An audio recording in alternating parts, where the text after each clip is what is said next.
दोस्तों आज की इस वीडियो में हम लोग साइंस के मोस्ट इंपॉर्टेंट क्वेश्चनों को कवर करने वाले हैं। ये क्वेश्चंस एयरफोर्स, नेवी और जिन एग्जाम्स में साइंस के क्वेश्चन पूछे जाते हैं उनके लिए काफ़ी इंपॉर्टेंट साबित हो सकते हैं। तो इस वीडियो को लाइक कर दीजिए और देखते रहिए।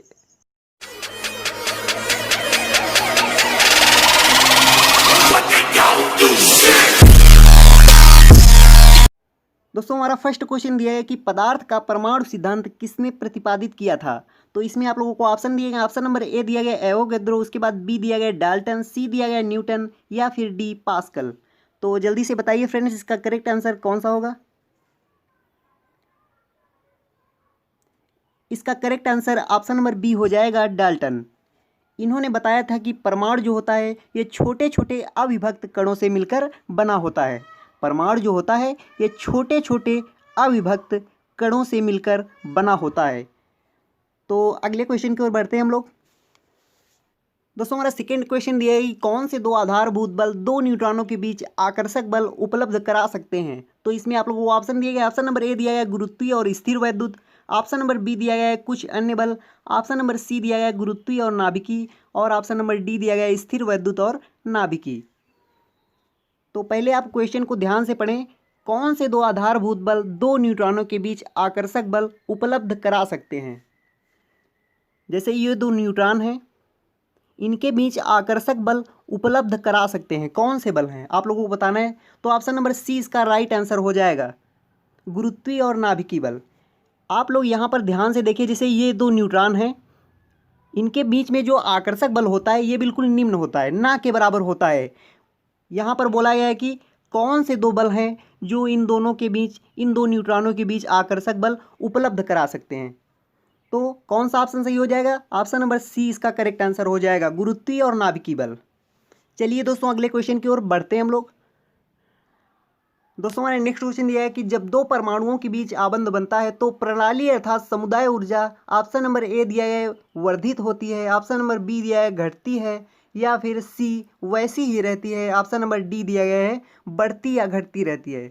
तो जल्दी से बताइए फ्रेंड्स, इसका करेक्ट आंसर कौन सा होगा। इसका correct answer option number B हो जाएगा, घटती है। ऑप्शन नंबर बी घटती है। चलिए दोस्तों अगले क्वेश्चन की ओर बढ़ते हैं हम लोग। दोस्तों हमारे नेक्स्ट क्वेश्चन दिया है कि परमाणु तत्व संख्या 29 किससे संबंधित है। तो इसमें आप लोगों को ऑप्शन दिए गए। ऑप्शन नंबर ए दिया गया एस ब्लॉक, और ऑप्शन नंबर बी दिया है डी ब्लॉक, उसके बाद ऑप्शन नंबर सी दिया गया पी ब्लॉक, और उसके बाद ऑप्शन नंबर डी दिया गया एफ ब्लॉक। तो जल्दी से बताइए फ्रेंड्स, इसका करेक्ट आंसर कौन सा होगा। तो इसका correct answer option number B हो जाएगा, डी ब्लॉक। आप बाउ के नियम की सहायता से लगभग सभी तत्वों के इलेक्ट्रॉनिक विन्यास बनाए जा सकते हैं और उनको एस, पी, डी और एफ ब्लॉक में बांटा गया है ऊर्जा के बढ़ते क्रम में। तो ये बात भी आप लोगों को ध्यान रखनी है। अगले क्वेश्चन की ओर बढ़ते हैं दोस्तों। दोस्तों हमारे नेक्स्ट क्वेश्चन दिया है कि कैथोड किरणें होती हैं। तो इसमें आप लोगों को ऑप्शन दिए हैं। ऑप्शन नंबर ए दिया है अल्फा कणों की स्ट्रीम, और ऑप्शन नंबर बी दिया है इलेक्ट्रॉन की स्ट्रीम, और ऑप्शन नंबर सी दिया है विद्युत चुम्बकीय तरंग, ऑप्शन नंबर डी दिया है विकिरण। तो जल्दी से बताइए फ्रेंड्स, इसका करेक्ट आंसर कौन सा होगा। दोस्तों इसका correct answer option number B हो जाएगा, इलेक्ट्रॉन की स्ट्रीम। ऑप्शन नंबर बी इसका करेक्ट आंसर हो जाएगा, इलेक्ट्रॉन की स्ट्रीम। कैथोड किरणें जो होती हैं इलेक्ट्रॉन की क्या होती हैं, इलेक्ट्रॉन की धाराएं होती हैं। स्ट्रीम मतलब धाराएं। कैथोड किरणें इलेक्ट्रॉन की धाराएं होती हैं। ये बात आप लोगों को ध्यान रखनी है। चलिए दोस्तों अगले क्वेश्चन की ओर बढ़ते हैं हम लोग। दोस्तों हमारे नेक्स्ट क्वेश्चन दिया है कि कैथोड किरणों में होता है। तो इसमें आप लोगों को ऑप्शन दिया है। ऑप्शन नंबर ए दिया है केवल द्रव्यमान, उसके बाद ऑप्शन नंबर बी दिया है केवल आवेश, उसके बाद ऑप्शन नंबर सी दिया है द्रव्यमान तथा आवेश दोनों, उसके बाद ऑप्शन नंबर डी दिया है ना तो द्रव्यमान और ना ही आवेश। तो जल्दी से बताइए फ्रेंड्स, इसका करेक्ट आंसर कौन सा होगा। इसका correct answer option number C हो जाएगा, द्रव्यमान तथा आवेश दोनों। कैथोड किरणों में क्या होता है, द्रव्यमान तथा आवेश दोनों होते हैं। यदि आपसे पूछ लिया जाए ये किससे मिलकर बनी होती हैं, ये किससे मिलकर बनी होती है, तो आप लोग बताएंगे कि ये इलेक्ट्रॉनों से मिलकर बनी होती हैं। ये इलेक्ट्रॉनों से मिलकर बनी होती हैं। किससे मिलकर बनी होती हैं, इलेक्ट्रॉनों से मिलकर बनी होती हैं। क्या, कैथोड किरणें। कैथोड किरणें इलेक्ट्रॉनों से मिलकर बनी होती हैं और इनमें क्या होता है, द्रव्यमान तथा आवेश दोनों होते हैं। तो ये चीज़ भी आप लोगों को ध्यान रखनी है। चलिए दोस्तों अगले क्वेश्चन की ओर बढ़ते हैं हम लोग। दोस्तों हमारा नेक्स्ट क्वेश्चन ये है कि निम्न में से कौन सा तत्व सर्वाधिक विद्युत ऋणात्मक है। तो इसमें आप लोगों को ऑप्शन दिए गए, ऑप्शन नंबर ए दिया गया है फ्लोरीन, उसके बाद ऑप्शन नंबर बी दिया गया है सोडियम, उसके बाद ऑप्शन नंबर सी दिया गया है क्लोरीन, उसके बाद ऑप्शन नंबर डी दिया गया है ऑक्सीजन। तो जल्दी से बताइए फ्रेंड्स इसका करेक्ट आंसर कौन सा होगा। इसका correct answer option number A हो जाएगा फ्लोरीन। यदि आपसे पूछा जाए कि सर्वाधिक विद्युत ऋणात्मकता वाला तत्व कौन सा है तो आप लोग बताएंगे फ्लोरीन। यदि आपसे पूछ लिया जाए कि सर्वाधिक विद्युत धनात्मकता वाला तत्व कौन सा है, सर्वाधिक विद्युत धनात्मकता वाला तत्व, धनात्मकता वाला तत्व, सर्वाधिक विद्युत धनात्मकता वाला तत्व कौन सा है, आप लोग बता देंगे फ्रांसियम। कौन सा? फ्रांसियम। फ्रांसियम। ये चीज़ भी आप लोगों को ध्यान रखनी है।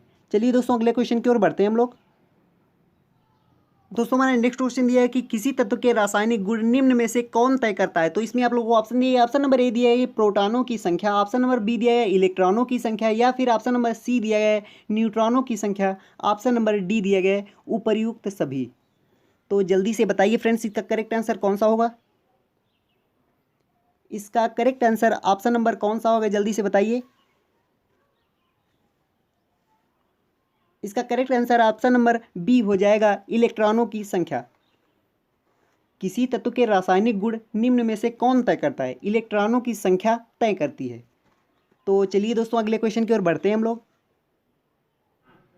दोस्तों हमारा नेक्स्ट क्वेश्चन दिया है कि मानव शरीर में प्रचुर मात्रा में कौन सा तत्व है। तो इसमें आप लोगों को ऑप्शन दिए, ऑप्शन नंबर ए दिया गया कार्बन, उसके बाद ऑप्शन नंबर बी दिया है आयरन, उसके बाद ऑप्शन नंबर सी दिया गया नाइट्रोजन, ऑप्शन नंबर डी दिया गया ऑक्सीजन।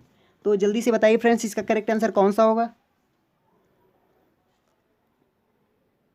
इसका correct answer option number D हो जाएगा ऑक्सीजन। मानव शरीर में प्रचुर मात्रा में कौन सा तत्व है, ऑक्सीजन है। ऑक्सीजन है।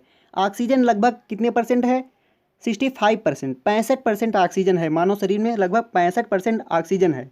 और यदि कार्बन की बात करें, कार्बन की बात करें तो कार्बन है 18.5%।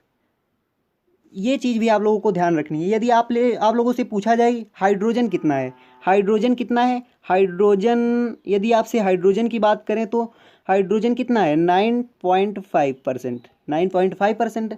और नाइट्रोजन की बात करें तो कितना है, नाइट्रोजन की बात करें तो 3.20% नाइट्रोजन है। तो इन चीज़ों को भी आप लोगों को ध्यान रखना है। चलिए दोस्तों अगले क्वेश्चन की ओर बढ़ते हैं हम लोग। दोस्तों हमारा नेक्स्ट क्वेश्चन दिया है कि जैव तंत्र में संख्या की दृष्टि से सर्वाधिक बहुतायत में कौन सा तत्व पाया जाता है। तो इसमें आप लोगों को ऑप्शन दिया है, ऑप्शन नंबर ए दिया है हाइड्रोजन, उसके बाद ऑप्शन नंबर बी दिया है ऑक्सीजन, उसके बाद ऑप्शन नंबर सी दिया है कार्बन, उसके बाद ऑप्शन नंबर डी दिया है नाइट्रोजन। तो जल्दी से बताइए फ्रेंड्स इसका करेक्ट आंसर कौन सा होगा। इसका correct answer option number B हो जाएगा ऑक्सीजन। ऑक्सीजन इसका करेक्ट आंसर हो जाएगा। तो इस वीडियो में इतना ही।